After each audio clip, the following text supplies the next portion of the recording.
Ya, langsung saja ke barisan pertama. Ini penjelasannya. Penjelasan pertama, di barisan pertama ini hashtag program mencari luas permukaan tabung. Jadi ini pakai hashtag ini artinya tidak dieksekusi. Jadi untuk barisan ini dilewatin. Ini untuk informasinya sih. Jadi langsung aja ke barisan kedua. Di barisan kedua itu namanya print 1 program mencari luas permukaan tabung. Jadi print ini artinya mencetak. Mencetak dalam tulisan ini. Nah, gitu. Jadi kalau kita ini run, nah ini gini, program mencari luas permukaan tabung. Terus di barisan ketiga ini ada R. R ini namanya variabel. Variabel R itu sama dengan data float. Data float kita inputkan, masukkan jari-jari tabung. Ini kata-kata yang ada di sini tadi. Nah, masukkan jari-jari tabung. Ini kita misal kita tulis itu harus pakai nomor ya. Kalau pakai huruf dia error. Jadi misal untuk data float ini kan dia kalau pakai koma bisa, kalau nggak pakai koma bisa. Kalau integer itu nggak bisa kalau pakai koma. Jadi misal 40,09. Nah dia nggak error dia. Ini 40,09. Ini dia nyimpan variabel dari R. Jadi kita simpan R-nya ini 40,09. Nah, terus di bagian T ini sama juga variabel. Variabel data float. Float itu kan sama juga. Kalau pakai koma dia bisa. Kalau integer dia nggak bisa pakai koma. Nah, jadi integer input kita inputkan. Input ini kita bisa nulis. Itu namanya input. Nulis dari ini comment prompt-nya. Masukkan tinggi tabung. Nah, di sini masukkan tinggi tabung kan. Misal tinggi tabungnya 70,89. Nah, ini bisa nih. Jadi di sini kita print pas kita enter. Nah, dia gini. Langsung ngeprint. Luas permukaan tabung adalah 27940, itulah. Nah, ini luas permukaan tabung adalah kan. Terus untuk nambahin ini ya, dia pakai koma untuk ngilangin kata-kata lanjutannya. Pakai koma. Terus untuk rumus luas permukaan tabung kan ini 2 dikali 3,14 dikali R jari-jari. Nah, R-nya ini kan inputan dari sini kan. Jadi R ini sama dengan 40,09. Nah, 2,314 2 dikali 3,14 dikali R dikali dengan jari-jari tabung. Jadi 40 dikali dengan R tambah T.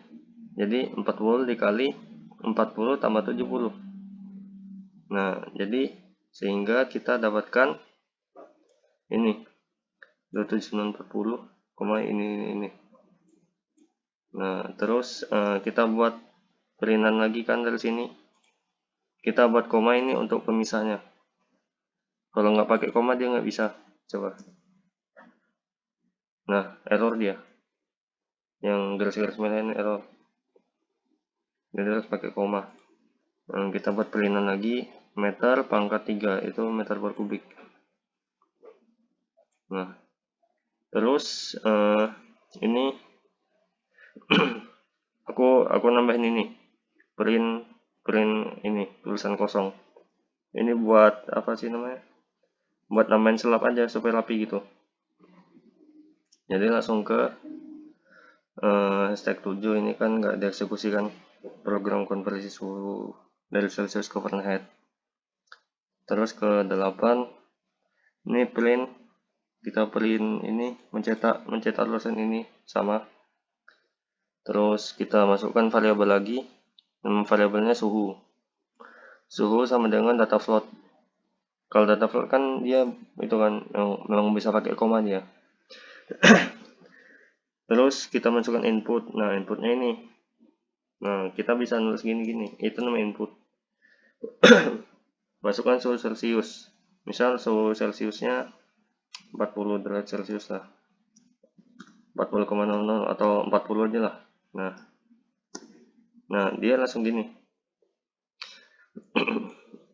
Pas kita enter, dia langsung ngeprint kata-kata tulisan. Konversi dari Celcius ke Fahrenheit adalah, nah ini koma untuk pemisah.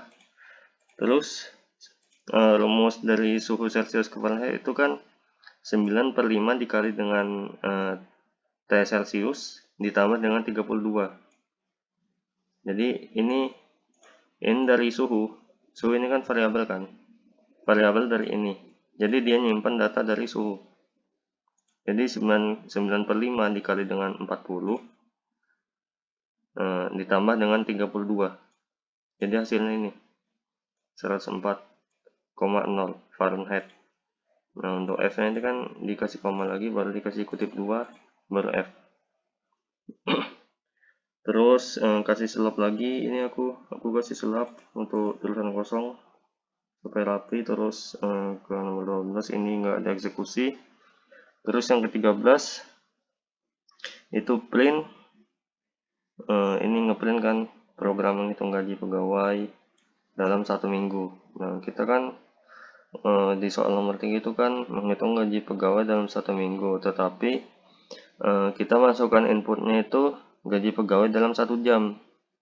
Nah, untuk 1 hari itu sama dengan 8 jam kerja pegawai gitu. Nah, terus kita masukkan ini variabel lagi, nama variabelnya gaji. Gaji itu sama dengan data float. Udah tahu kan data float tadi kan, kita masukkan input lagi. Ini kita bisa masukkan input. Nah, ini perinan kata-kata. Di sini dia keluarnya di sini. RP titik. Nah, pas di sini dia langsung ini. Kita bisa masukkan input. Misal gaji pegawai dalam 1 jam itu 10.000 lah. 10.000. Nah, kalau kita enter, dia langsung print kan di baris ke-15 nih. Print gaji pegawai dalam 1 minggu adalah. Nah, ini kan dalam soal kan gini dia. Dia kan disuruh masukkan gaji pegawai dalam 1 jam. Nah, dalam 1 hari itu dia kerjain 8 jam. Jadi, ini gaji pegawai dalam 1 jam. Ini kan variabel kan. Kita masukkan gaji pegawai dalam 1 jam. Tadi 10.000. Nah, jadi 10.000 dikali 8, ini 8 jam. Nah, jadi untuk 1 hari ini udah ketemu kan. Gaji pegawai dalam 1 jam dikali dengan 8, jadi udah 1 hari. Untuk jadiin per minggu, itu ditambahin lagi dikali 7. Kan satu minggu itu kan 7 hari. Nah, jadi gini dia langsung keluar. Jadi gaji pegawai dalam 1 minggu adalah 560.000 per minggu. Nah, itu aja sih. Udah, bye.